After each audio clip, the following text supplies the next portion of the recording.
Bismillahirrahmanirrahim. Alhamdulillahirrahmanirrahim. Assalamualaikum warahmatullahi wabarakatuh. Alhamdulillah kita saat ini masih tetap setia di Trunuh, di tempat kolam renang teman baik Agung ini. Alhamdulillah tadi video-video Agung sudah dibicarakan banyak ya. Di sini alhamdulillah dapat inspirasi, dapat motivasi. Ya tentunya untuk selalu bersemangat, berdaya dan terus berkarya.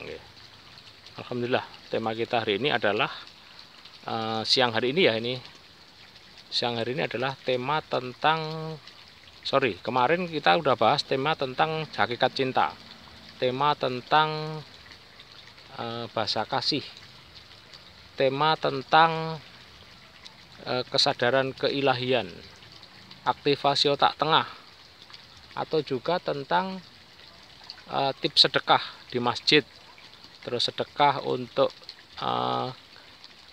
kecil-kecilan, dan tentunya masih banyak lagi yang bisa dilihat ya di video Agung 37 Samawa.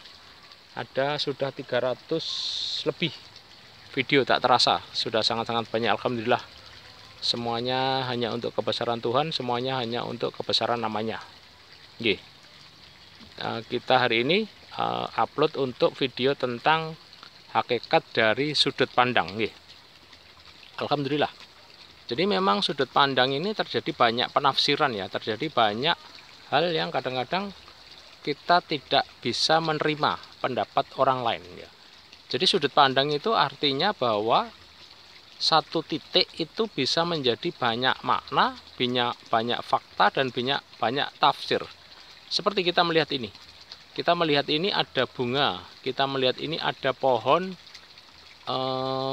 bambu, ada kegelapan, ada kecerahan, ada dan sebagainya.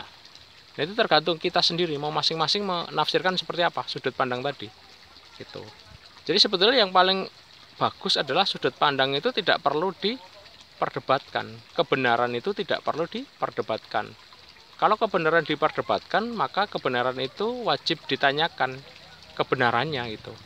Karena masing-masing punya tafsir, masing-masing punya sudut pandang, masing-masing punya keunikan sendiri-sendiri sebagai makhluk yang memang diciptakan untuk saling bersinergi.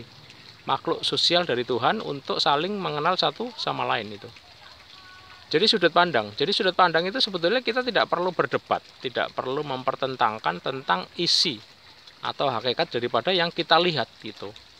Karena masing-masing itu kan punya latar belakang pendidikan, punya latar belakang pengetahuan, punya latar belakang keturunan, punya latar belakang pemahaman, dan punya latar belakang yang lainnya. Sehingga tidak bisa kebenaran itu saling diperdebatkan atau saling menyalahkan. Berarti kebenaran itu kan sifatnya universal, sifatnya sangat-sangat luas. Dan memang harusnya tidak diperdebatkan itu. Itu yang paling hebat itu. Jadi kebenaran itu, sudut pandang itu tergantung daripada orang yang melihat itu. Suatu ketika kan gini contohnya, 3 anak laki-laki orang kota, 1 anak seorang dokter, anak seorang dokter, anak seorang insinyur, sama anak seorang wira swasta ya, 3 anak tadi. Anak yang seorang dokter mengatakan bahwa sawah itu jelek atau tidak bagus atau kotor. Seorang insinyur, anak insinyur, sawah itu adalah bagus, cantik, atau arsitek, lebih eksotik lah bahasanya. Dan ketika terjadi seorang anak yang terakhir adalah seorang anak wira swasta, sawah ini bisa diaktifkan sebagai pembelian atau penjualan itu. Jadi itulah, masing-masing itu tidak sama ya. Jadi sudut pandang, hakikat sudut pandang adalah satu, tujuannya satu, dan masing-masing mempunyai kebenaran yang tidak sama. Kebenarannya semuanya akan sama dan tidak boleh diperdebatkan atau dipertentangkan. Nah, sudut pandang itu, sudut pandang anak SD dengan sudut pandang anak SMA tidak sama. Jadi orang yang